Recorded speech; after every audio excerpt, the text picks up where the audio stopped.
Қызылорда қаласының беделді лаунж барына бетін тұмшалаған белгісіз адам басып келіп, аспазшыларға шабуыл жасаған. Оқиға орнынан тілшіміз.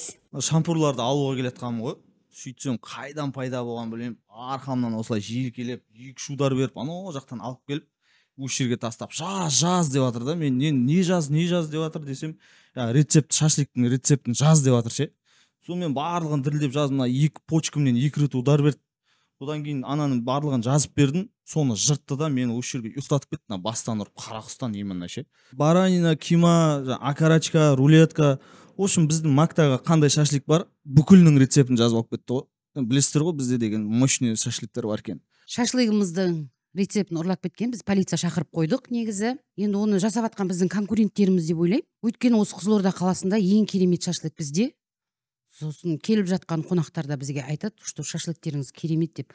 Солардың аузынан естіп, осы мына конкуренттеріміз ұрлап жатыр деп ойлаймын мен. Бізде негізі поварымызды бәрін жұмысқа қабылдаған кезде мұқият оқытамыз. Ешкімге құпияны ашпау керек. Сондықтан да қорқытып айтқанда да бәрін дұрыс жазған жоқпын дейді. 4-5 ингредиент жазбай кеткен ғой негізі. Олар бәрі енді біледі. Айнұр Тибонова, Нұрсұлу Рибаева, ПТК арнасы.